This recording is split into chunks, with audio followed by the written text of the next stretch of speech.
Alright, so I want you to take a look at this right here. What this is a pretty standard trademark registration form. Now this trademark was filed back on August 16th of 2018, which makes a lot of sense considering around this time, Bitcoin, along with other cryptocurrencies, started gaining major headwinds and popularity among the masses. But when it comes to this form, most of you missed the most important part, and that, my friends, is exactly who filed this trademark form. And as we can see right there, the name, Dahlia Rothschild, which for anyone not living in Davos, Switzerland, that name is going to sound pretty familiar, and most likely not in a positive way. Now, do we know if this Dahlia Rothschild is actually part of the Rothschild family?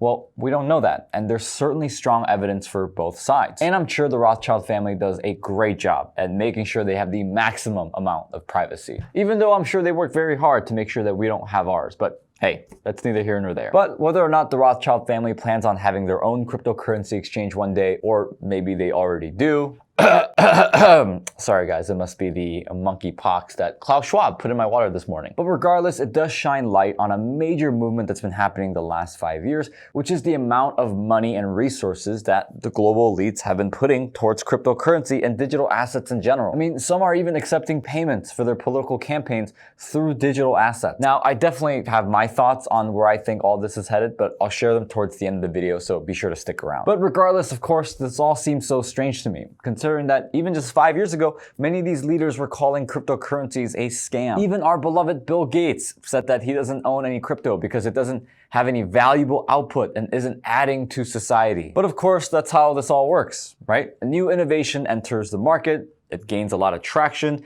and then global elitists typically trash the idea publicly, and then it starts to become very popular with the masses, and then the elitists find a way to have it benefit them, and then finally, the last and final piece, they find a way to centralize and control it. And if there are a couple of things that we know for a fact, it's that there will one day be a global digital currency, and the World Economic Forum is ensuring that it's centralized by them and the global elites. But of course, there are currently hundreds, if not thousands, of different cryptocurrencies that you can choose from, along with the option of creating a new centralized bank digital currency. But as they say, there can only be one. And through countless hours of research and conversations with industry experts, well, there were 3 letters that just seemed to pop up over and over and over again. And those 3 letters, XRP. Which, hey, that makes me pretty happy considering that I've been a holder ever since our very own director, Nick, told me to get some. So thanks, Nick.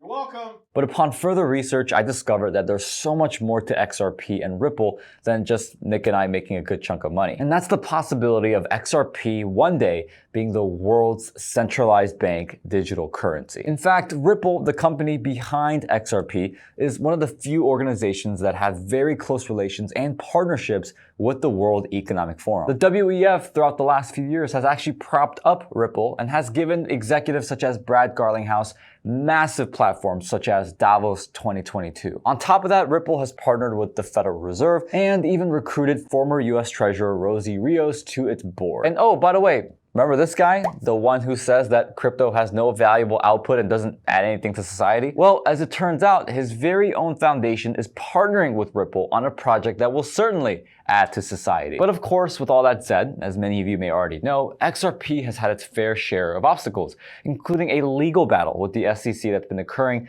since December 22nd, 2020. Which, to quickly summarize the official SEC complaint in layman's terms, Christian Larson, the former CEO of Ripple, and Bradley Garlinghouse, the current CEO, were accused of raising capital to grow their company back in 2013 through selling XRP through an unregistered securities offering. And on top of that, they distributed billions of XRP in exchange for labor and services, meaning they pretty much did what every other business does in the world when they first start out, which is to sell your product and services and then reinvest those earnings towards scaling your business. But of course, the SEC wasn't too happy because all of that pretty much happened without them, which, if you're playing the game, yes, you should probably know the rules. But with all that said, here's the big question I have. Even despite Ripple being in a nasty lawsuit over the last 18 months with the SEC, well, why have so much of the wealthy elites and even even members of the World Economic Forum invested into XRP, along with setting up big relations and big plans for it in the future. Look, there is clearly examples where these can be used. What Ripple is doing with our digital asset that we use in our technology stack called XRP is solving a cross-border payments problem. Okay, so why XRP? Well, simply put, a lot of evidence shows that XRP is currently being propped up to be the world's centralized bank digital currency, aka the thing that will replace the dollar and also other fiat currencies. And really, XRP is already well acclimated to global financial systems around the world. For example, here's the United Kingdom Parliament pushing XRP to be the centralized banking digital currency, stating that Ripple allows financial institutions to process payments instantly, reliably, cost-effectively, and with end-to-end visibility anywhere in the world, and saying XRP is a bridge between fiat currencies and further reducing the friction and costs for commercial financial institutions to transact across multiple global markets. Even the Arab Monetary Fund is favoring Ripple for its regional CBDC. But with all the headlines and papers about XRP being the future global digital currency, I want you to take a look at this document right here. And what this is a white paper written by Ripple themselves, an argument as to why CBDC needs to be implemented as soon as possible. And they use really nice words like financial inclusion and foster innovation.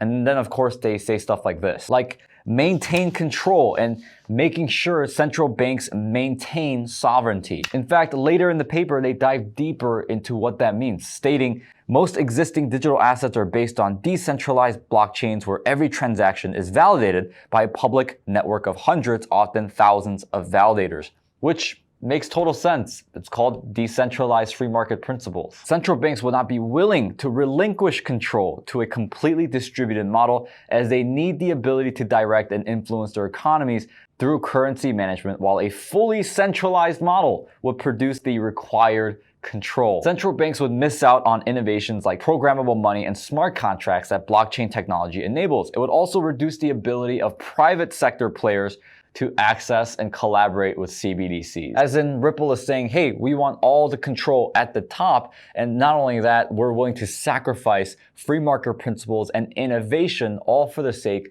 of not having other private individuals like us mess with it. I mean, really, if you ask me, the reason why XRP is the one supported by the elitists is, yes, it has all the technological capabilities for it to be a CBDC, and it's easily integrated into existing financial systems. But most importantly, it's how aligned Ripple is with organizations such as the World Economic Forum when it comes to ensuring that cryptocurrency is used to maintain global centralized control for those quote-unquote at the top, even if it means sacrificing innovation and freedoms. Which, with that said, brings us to today and what the future holds for not just XRP, but centralized digital assets in general. So here's what I think is gonna happen, really, in the year 2023, despite that it's already happening now. The next 12 months, we're gonna see massive amounts of stagflation across the world. And on top of that, global leaders will no longer be able to fight, prevent, nor deny the massive amounts of debt that we've accumulated the last 5 to 7 years. The US economy will crash, leading to other countries experiencing the same, and we will have massive financial hardship all across the world. And from within all that chaos, the big campaign for a global centralized bank digital currency will be pushed. And unfortunately, there will be those who will buy in while encouraging others to do so as well. In fact, a report published earlier this year, the World Economic Forum says that central banks and government agencies are looking at the potential of CBDCs to solve perennial global financial crisis issues such as financial inclusion, as in issues that haven't happened yet, but will happen because of us. Now, I get it. This all sounds extremely doom and gloom, but I mean, at this point, I don't know what else to say. This seems more real than doom and gloom. I wish I could tell you that everything's gonna be all right and that Trump is secretly a time traveler who's here to save the children of the world. But regardless, the probable scenario is that within our lifetime, the world will indeed adopt a global digital currency, which means that our dollar will eventually have to crash, which, if you want to learn more information about that, I'm going to put a video in the end screen titled "The Great Reset Confirms the Dollar Crashing." So with that said, guys, thank you so much for watching this video. Like this video, share this with your friends, subscribe to our YouTube channel, and I'll see you guys in the next one.